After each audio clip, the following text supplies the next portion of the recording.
아브라함의 자손인 줄 알지어다. 아멘. 하나님의 백성이라는 표현을 아브라함의 자손이라는 말로 초대교회는 썼습니다. 그래서 과연 누가 아브라함의 자손이 될 것인가, 그리고 누가 과연 하나님의 백성인가, 그 문제는 초대교회 당시에 바울을 통해서 새롭게 세워진 교회와 그리고 유대적인 전통에 있던 그들과 사이에서 굉장히 중요한 이슈였습니다. 왜냐하면 우리가 알고 있는 것처럼 바울이 사실 강조한 부분은 이신칭의였다 그랬죠. 이신칭의, 우리가 믿음으로 구원을 받는다. 우리는 이것을 오늘날 당연하게 받아들이지만, 믿음으로 구원받는다는 것을 당연하게 받지만, 그 당시에 이 주제는 상당한 충격이었습니다. 그리고 오랜 세월 동안 그들이 구원을 얻기 위해서 인생을 다 바쳤고, 그리고 어릴 때부터 그들은 그 율법을 따라 사려고 애를 많이 썼던 사람들이 유대인이었어요. 그런데 이런 것들을 다 소용이 없다고 돌려버리니까 전통을 허물어 버렸고, 그리고 유대인들의 그 모든 삶을 허물어 버렸기 때문에 바울이 그래서 미움을 받았던 거예요. 우리가 이렇게 해도 구원을 얻기가 어려운데, 그런데 너는 뭐냐? 십자가에 못 박히신 예수를 믿기만 하면 구원을 받는다, 이렇게 이야기를 하는데 정말 그게 전부냐? 그래서 그 문제에 대한 이 이슈는 사실 바울이 죽을 때까지 굉장히 힘든 주제였어요. 그리고 끊임없이 부딪히는 문제였고요. 그러다 보니까 그들이 내세웠던 주제가 뭐냐 하면은, 그럼 너희가 구원받았다는 증거를 좀 내놔봐라. 뭐냐 그게? 구원받았다는 증거가 있느냐? 그거를 이제 그들은 그 당시 아브라함의 자손이라는 말로 썼어요. 그러니까 아브라함처럼 하나님을 신실하게 믿고 하나님만을 따라 살아갔던 그런 그 사람들, 그 언약 백성이라는 개념이죠. 그 언약 백성이라는 그 틀 안에 있는 당신들의 증거를 내놔봐라. 유대인들은 그 증거를 얻기 위해서 아까도 말했던 것처럼 어릴 때부터 말씀을 많이 연구했어요. 사실 유대인들은 세상 학문을 그렇게 연구하지 않습니다. 그들은 성경을 연구하고 어릴 때부터 집에서 가정학습으로 공부를 했죠. 그러니까 오늘날도 말하면 이제 집에서 이렇게 교육을 시키는 부모님들이 더러 있기는 합니다만, 그런 교육을 유대인들은 했단 말이에요. 그리고 실제로 율법이라는 그 개념을 그 613개 항목이 나오는데, 그 중에는 하지 말라는 것이 365개가 되고 해야만 한다는 것이 248개가 나오잖아요. 그래서 이런 것들을 쭉 항목들을 다시금 풀어가지고 해설을 해준 것이 그 유대인들의 그 탈무드라는 것 아닙니까? 해설을 써죠. 율법의 해설을 써. 그거를 가르쳤어요. 그런데 그 율법의 해설서를 보면은 그게 세상에 살아가는 모든 방식들을 다 가르쳐줘요. 그리고 그것이 이제 그들의 삶이었고, 그렇게 사는 것이 언약 백성이라는 그런 나름대로의 자부심이었던 거예요. 그런데 뭡니까? 이제 전혀 율법도 모르고 배워본 적도 없고 할례 받은 적도 없고 뭐 전혀 이런 그 구약 성경에 대해서 알지도 못하는 그 문외한인 이런 이방인들이 들어와 가지고 버젓이 같이 이렇게 그리스도인이라고 행세를 하려고 그러니까 이게 눈꼴 싫어서 못 봤던 거예요. 그걸 용납하기가 어려웠던 거죠. 그래서 그들이 내놓았던 카드가 뭐냐면, 너희도 우리처럼 살면 우리가 인정해 줄게. 아무리 이신칭이 이거 뭐 인정하지만, 그러나 그렇게 사는 꼴을 봐가지고는 내가 도저히 같은 기독교인이라고 인정 못하겠다. 그 이야기를 이제 3장에서부터 풀어내기 시작하는 거예요. 여러분이 이 주제를 무슨 말인지 이해하실 거예요. 사실 바울이 굉장히 가슴 아팠던 주제 가운데 하나가 뭐냐면은, 같은 기독교인들 안에서도 이렇게 끊임없이 파벌을 삼고 그 다음에 등급을 매기고 이런 것들이 어디에서 나옵니까? 다 자신이 살아가는 행위에서 나온 것이었거든요. 그러니까 또 다른 말로 말하면 내가 누구보다는 더 나았다. 저 사람보다는 좀 나아. 내가 이런 것은 좀 더 잘하고 있어. 그러니까 저 사람은 더 해야 돼. 뭐 이런 것들이 너무 부족해. 예를 들어서 이런 것에 대해서 너무 말들이 많았고 그리고 교회 내에서 이런 것이 하나가 되지 못했던 거예요. 그것을 퉁쳐가지고 한마디로 말하면 아브라함의 자손이 누구냐 하는 거였어요. 하나님의 백성 아브라함의 자손이 도대체 누구냐? 어떻게 사는 것이 그리고 어떤 것이 과연 아브라함의 자손이냐? 누가 진짜 구원받은 하나님의 백성이냐? 이 문제를 가지고서 이렇게 바울조차도 공격을 했고요. 받았고요. 바울도. 뭐 예를 들면 여러분 우리가 이제 그 이야기가 반복됩니다만 바울이 그 이야기를 공격받을 때 얼마나 이분이 속으로 할 말이 많았겠어요. 예를 들면 그가 서신서를 쓰면서 그러잖아요. 너희가 만일에 그런 이야기를 하면 나한테 와서 한번 따져보자. 나는 바리새인 중에 바리새인이요. 그리고 나는 태어날 때부터 이 율법에 정통한 사람이었고 가말리엘의 문화에서 나는 공부한 사람이었고 만일에 따지기 시작하면 나보다 더 잘난 사람이 어딘지 한번 나와봐라. 예를 들어서 바울이 사실 그런 것 가지고 자랑할 사람은 아닌데 오죽하면 그런 이야기를 꺼낼 수밖에 없을 정도로 공격을 많이 받았거든요. 그러나 우리가 알고 있는 것처럼 바울은 그런 것들을 보고만 해서 다 배설물로 버렸어요. 그 행위로 우리가 하나님의 백성이라는 것을 인쳐주는 것이 아니라는 거예요. 참 여러분 우리가 이 주제는요 잘 이해하셔야 돼요. 나의 행위로 내가 하나님의 백성이라는 사실을 인정해 줄 수 없어요. 그것은 종교적인 행위에 해당되는 거예요. 자, 예를 들면 여러분 우리가 예수님께서 사실 그 마태에게는 뼈아픈 그런 뭐라고 말할까요? 그 아픔의 상처들 이런 것들을 뭐라 그럽니까? 갑자기 단어가 생각이 안 나는데 마태에게는 그런 아픔이 있단 말이에요. 왜냐하면 이 사람은 레위 출신이라 그랬죠, 마태가. 그런데 그런 레위 출신이었던 사람을 세상이 돌아보지 않았어요. 공동체가 돌아보지 않았어요. 왜냐하면 그들은 성전에서 살아야 될 하나님의 종들이었거든요. 그래서 그들이 그렇게 외면을 당하고 그리고 소외를 당하고 사람들의 관심 밖으로 밀려나가지고 오죽하면 이 마태가 먹고 살기 위해서 그 자리를 박차고 나와가지고 손가락질 받는 그 세리의 자리에 들어갔겠냐고요.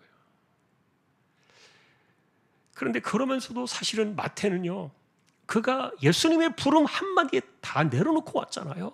그 말은 뭐냐면 늘 언제든지 자기 자신에는 자기가 하나님의 백성이라는 정체성을 그는 잊어버리지 않았다는 거예요. 아무도 그것을 불러주지 않았고 인정해주지 않았기 때문인데, 그런데 이런 그 마태를 사실은 정죄하고 비판했던 사람들은 누구냐면 서기관 바리새인들이었는데 예수님은 그들을 향해서 뭐라고 말했습니까? 외식하는 자들이다. 근데 여러분 실제로 한번 생각해 보세요. 우리가 실제로 우리의 행위로 서기관과 바리새인보다 더 나을 자신 있는 사람이 있습니까? 혹시 여기에 그런 분도 있어요? 나는 어릴 때부터 태어날 때부터 철저하게 성경 교육을 받았고 나는 지금도 일주일에 2번을 금식하고 매일같이 하루 3번 기도하고 그러나 나는 끊임없이 말씀을 읽으면서 나는 그렇게 여기에 올인해서 사는 사람이다. 지금까지 그렇게 살아왔다. 그러니 나는 서기관 바리새인들하고 내가 맞짱을 떠도 내가 얼마든지 그들에게 뒤지지 않을 그런 자신 있는 삶을 살아왔다. 이런 분들 혹시 계시냐고요. 제가 자부하건대 힘들 거예요. 이분들은 보통 분이 아니에요. 우리가 생각하는 그 이상으로 정말 보통 사람들이 아니거든요.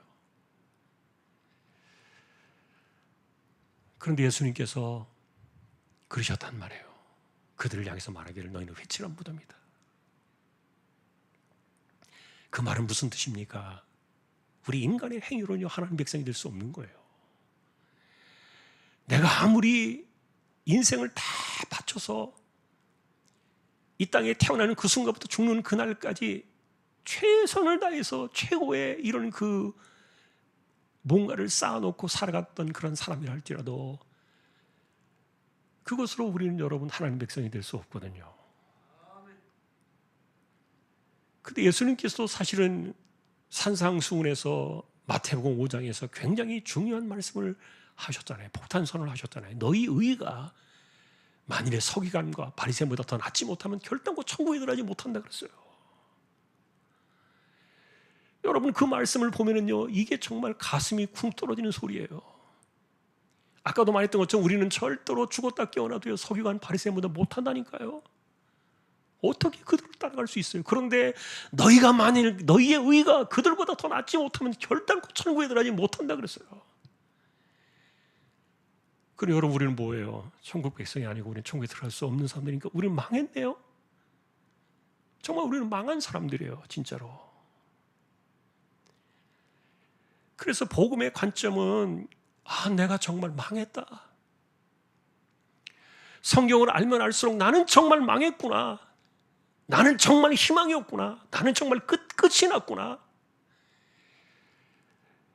이거는 여러분 우리가 기독교의 복음의 진리 안에서 만나게 되는 막다른 골목길에서 외나무 다리에서 마주치는 것처럼요 꼭 부딪혀야 될 그런 주제예요.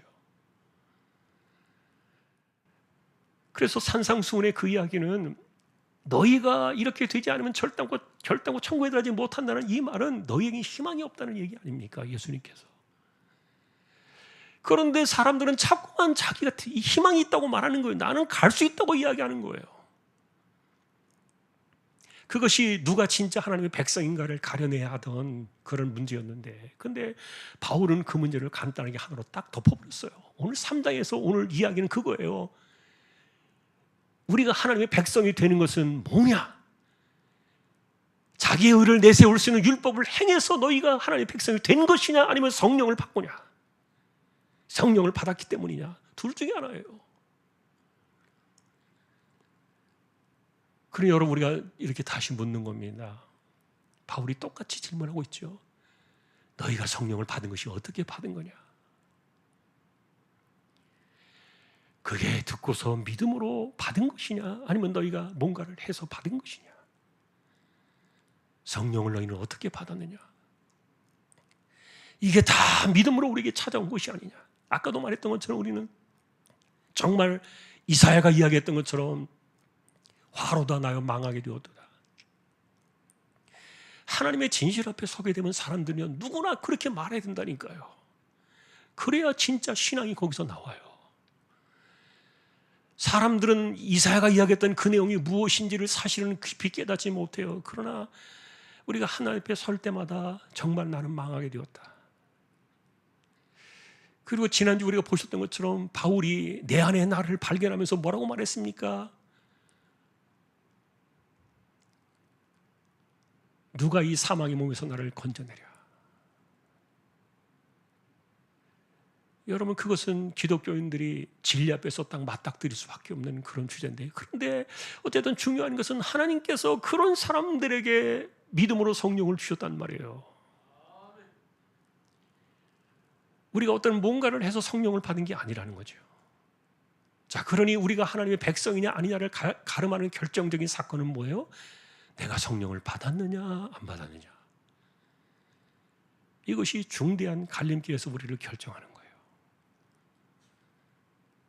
여러분 우리는 성령을 받았어요. 무엇으로 받았습니까? 믿음으로 받았어요. 그런데 끊임없이 아까도 말했던 것처럼 뭔가를 자꾸만 행위를 가지고 내세우면서 그것을 가지고 사람들을 자꾸 헤집어 놓고 사람들의 심령을 막 뒤집어 놓고, 그리고 그것 때문에 자꾸만 비판을 하고 그것 때문에 자꾸만 헤아리고 서로 막 정죄하고 이렇게 하다 보니까 이런 것에 대해서 사람들이 흔들기 시작했던 거예요. 내가 믿음으로 성령을 받았는데 이것이 옳은데, 그런데 자꾸만 사람들이 그렇게 이야기하니까, 주변의 사람들이 자꾸만 그런 이야기를 하고 또 그렇게 살아가고 있고 또 그렇게 그런 그 분위기를 자꾸 만들고 이러니까 그 안에서 자꾸만 내가 믿음으로 성령 받았다는 사실을 잊어버린 채 내가 그들을 따라가야 되겠다, 나도 그들처럼 해야 되겠다, 그래야만 내가 하나님 백성이 되는구나, 이렇게 오해를 하게 만들었던 거예요. 그래 나도 저 사람들처럼 저렇게 열심히 해야 돼, 저 정도는 내가 해야 하나님 백성이 되는 게 맞아. 이게 여러분 우리가 읽으신 오늘 본문의 혼란이에요. 지금도 우리의 모습 속에는 이것이 교회의 본질적인 실존의 문제로 항상 존재하고 있어요. 복음으로 교회가 세워지고 그리스도의 피값으로 세워지고, 그리고 그 성령이 우리에게 값없이 우리에게 오셨잖아요.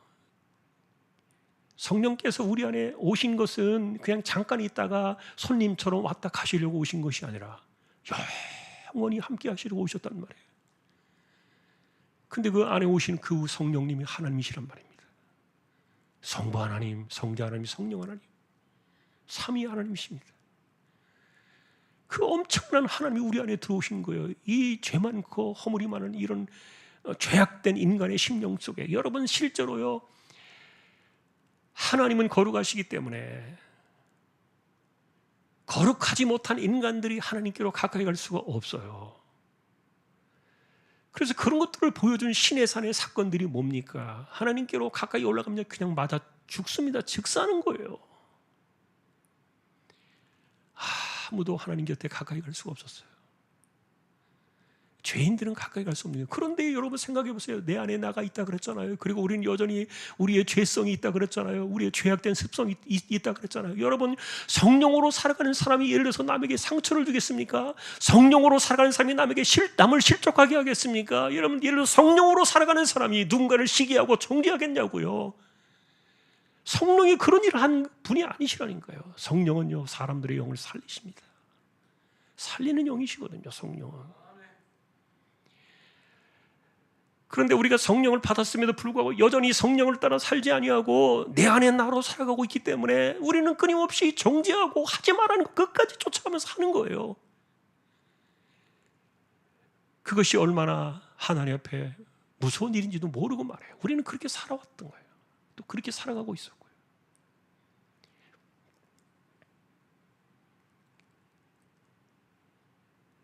자, 그래서 오늘도 우리는 이 기본적인 주제 앞에 섭니다. 거룩하신 하나님이 우리 안에 오셨는데 여전히 우리 안에 그런 그 옛사람의 모습이 있잖아요. 옛사람의 모습. 그런데 어떻게 성령께서 우리 안에 그것을 계시냐고요. 이런 것이 있는데도 불구하고 그것은요, 딱 답이 하나밖에 없어요. 그리스도의 피밖에 없는 거예요. 그리스도의 피의 사건이에요. 성령이 우리 안에 들어오신 유일한 근거는요, 피의 사건밖에 없다는 거예요. 독생자의 이 속죄 사건이 아니라면요, 성령 우리 안에 들어오실 수 없는 거예요. 그 십자가의 피값으로 우리를 그냥 덮으신 겁니다. 그러니 우리가 살아가는 것은 내 안에 오신 성령으로 내가 살아가는 것이지, 이것이 내가 하나님의 백성이라는 것을 가르쳐주는 것이지 다른 어떤 행위 가지고 말하고 있지 않아요. 내가 하나님의 백성이요 하나님의 자녀라는 증거는요, 성령으로 살아가는 거예요. 성령이 내 안에 오신 거, 그것밖에 없는데. 그래서 오늘 주제는 그 성령이 어떻게 오셨느냐, 너희가 어떻게 성령을 받았느냐, 듣고 믿음으로 성령을 받았느냐, 아니면 너희가 무엇을 해서 받았느냐. 자, 우리가 반복된 이야기를 오늘 보았습니다. 성령이 우리 안에 계십니다. 처음부터 우리는 구원받을 수 있는 조건이 하나도 없었고요. 그 처음부터 우리는 하나님의 자녀가 될 수 있는 자격이 하나도 없었고요. 이 가장 기본적인 사실을 우리가 잊어버리면은 우리의 정체성이 흔들려 버려요. 그래서 여러분, 사실은 우리가 은혜를 깨닫고 이 하나님의 섭리를 생각하면 평생 감사할 수밖에 없어요. 하나님 나를 버리지 않으셨구나. 나 같은 죄인을 품어주셨구나. 그거는요, 누군가의 이야기를 사실은 생각할 필요도 없고 우리 자신의 이야기예요. 그리고 저의 이야기예요. 독생자의 십자가의 은혜가 아니면은 목사인 저도 절대로 이렇게 설 수도 없고요. 택도 없죠. 안 되죠. 하나님의 무조건적인 은혜가 아니면 도무지 불가능한 사건들이 우리 안에서 일어났던 거죠. 자, 그러니 이제 이런 이야기들을 막 다시 이것을 변증해야 되고 변호해야 되고 이야기를 하려고 하니까 바울이 얼마나 그것이 막 가슴이 아프고 또 그것 때문에 힘들어하고, 왜냐하면 이 주제를요 잠깐 한 번 하고 만 게 아니고 계속 했는데 이 주제를, 그런데 사람들은 그 말을 알아듣지 않아요. 왜요? 여전히 내 안에 내가 있기 때문에 그래요. 말씀을 아무리 들어도 그냥 따라가지 않는다니까요. 참 여러분, 그것이 우리에게는 아픔일 거예요. 그래서 우리가 사실은 성령으로 우리가 성령을 받았다는 사실만도 우리는 굉장히 귀중하고요. 그걸 내가 인지하고 인식하고 산다는 것 자체만도 굉장히 위대한 신앙이에요. 성령이 내 안에 계신다. 뭐 다른 것을 떠나서라도 우리가 그 사실 하나만 가지고도 나 같은 인생 속에 성령이 오셨구나. 십자가의 피는 모든 것을 덮어요. 그러니 하나님께서 왜 인간의 죄를 저 깊은 멀리 바닷속에다 던져버리겠냐고요. 그리고 하나님께서 왜 인간의 죄를 내가 하나도 이제는 다시는 기억하지 않겠다. 내가 너의 모든 죄를 내 머릿속에서 다 지워버리겠다. 왜 그렇게 하셨겠냐고요. 그것은 아버지와 아들의 십자가의 거래 때문이 아닙니까? 독생자의 그 피값에 대한 거래 사건 때문에. 자, 오늘도 우리는 그래서 이제 오늘 여기까지 핵심은, 배경을 제가 좀 설명드렸지만, 우리는 성령을 받았다. 내 안에 성령이 계신다. 감사합니다. 하나님 성령을 주셨습니다. 이걸 우리가 인식하며 살아가는 것. 그러니 내가 그것을 깊이 깨닫는 만큼 여러분, 우리는요 성령께서 우리 안에 역사하시는 그 위대한 은혜들을 경험하게 될 거예요. 우리가 자꾸만 이 성령의 소리를 듣지 않고 성령을 밀치면서 살아가고 있기 때문에 내 안에서 하나님의 일들이 일어나고 있지 않는 거예요. 하나님의 일들이 일어나기를 원한다면요, 우리는 성령을 따라 살아야 한다니까요. 그거 외에는 방법이 없어요. 그래서 바울은요, 기도할 때도 성령으로서 기도하라 그랬어요. 성령 안에서 기도하라. 자기 혼자 기도하지 말라 그랬어요. 자기가 마음대로 우리가 열심을 내고 뭔가 기를 쓰고 정성을 다하면 뭐가 되겠지. 아니에요. 그렇게 기도한다고 그 기도가 되는 게 아니에요. 인간의 열정과 노력으로 되는 게 아니에요. 성령 안에서 기도하라. 성령을 떠나서는 아무것도 할 수 없어요. 그러나 반대로 우리가 이야기를 하면, 성령 안에서 우리가 기도하면요, 은혜를 주지 않을 수가 없어요. 왜요? 여러분, 우리가 갖고 있는 예수의 그 이름에는 엄청난 이 십자가의 피의 약속이 들어있고, 그리고 또 우리 안에서 우리의 기도를 돕고 계시는, 우리로 하여금 기도하게 하시는 이 성령이 삼위일체 하나님이시라니까요. 성부, 성자, 성령, 그 하나님이시란 말이에요.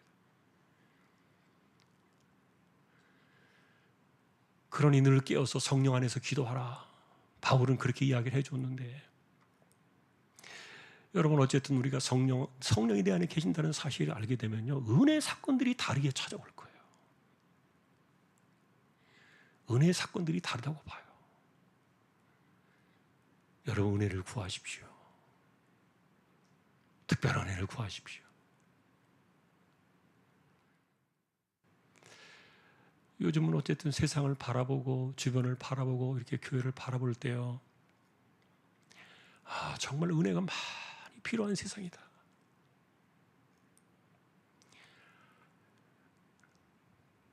좀 더 우리가 성령 안에서 기도하면서 은혜를 받아야 되겠다.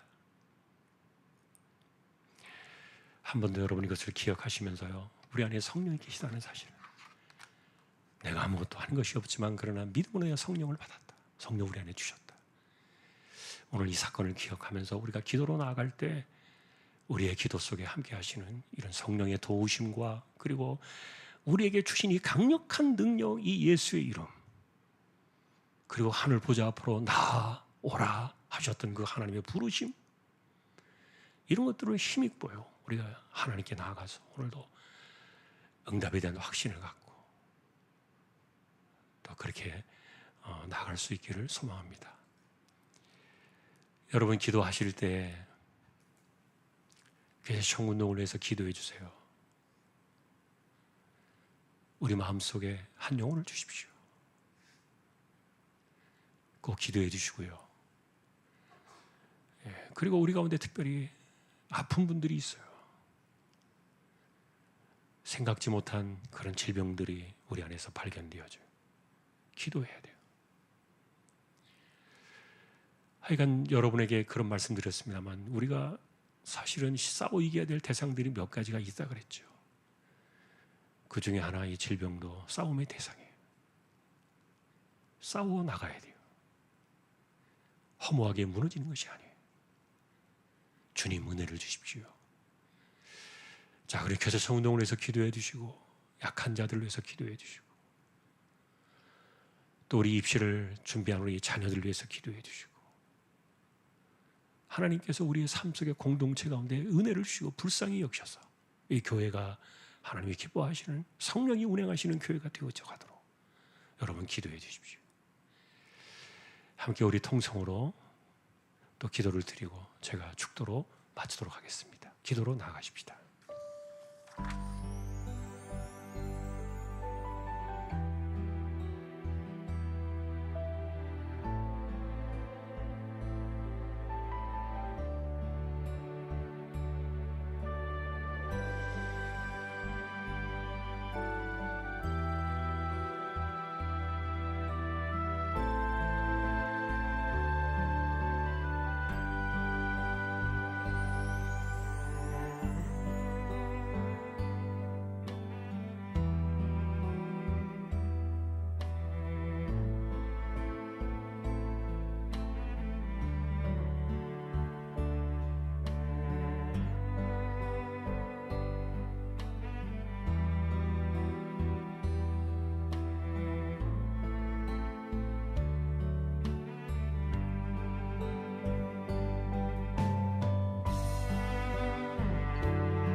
주님, 값없이 구원의 은혜를 주시려고 하나님의 아들이 십자가에서 피를 흘려주셨습니다. 그 은혜로 죄 많은 인생들이지만 값없이 성령을 주셨습니다. 우리가 그 힘으로 살고 그 은혜로 살고 감사하며 살아야 되는데 그러지 못했을 때가 많았음을 고백합니다. 주님, 용서하시고 긍휼히 여겨주시고 이 땅을 살아가는 하나님의 자녀들 평생에 하나님을 모실 수 없는데 그런데 값없이 아들의 피값으로 성령을 보내주시고 연약한 인생들이 성령을 의지하여 살게 하시고 성령으로 기도하게 하시며 성령으로 세상을 이기며 살아갈 수 있도록 은혜를 부어주신 것 감사를 드립니다. 부족한 인생들입니다. 다시 한번 붙들어 주시고 우리가 살아가는 이 신앙의 여정 속에 삶은 성령으로라는 이 위대한 주제 아래 우리가 하나도 떨어지는 사람이 없이 모두가 승리할 뿐만 아니라 마지막 그날에 이르는 그 시간까지 이 땅을 살아가면서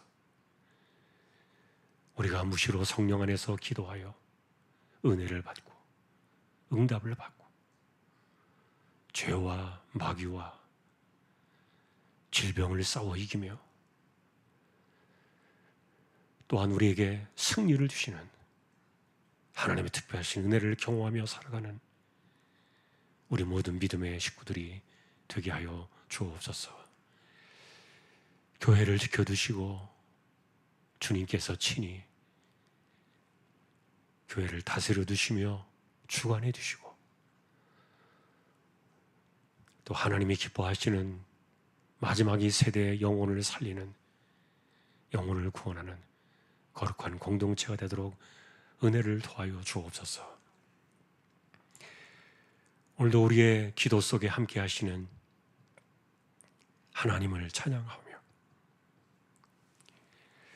우리에게 영원한 생명을 주신 우리 주님 예수 그리스도의 은혜와 하나님 아버지의 사랑과 성령님의 감화, 감동, 위로, 인도, 교통, 충만하심이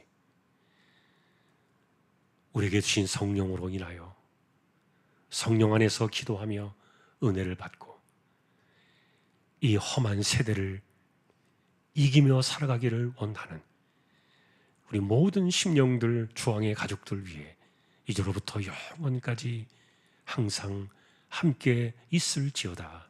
아멘.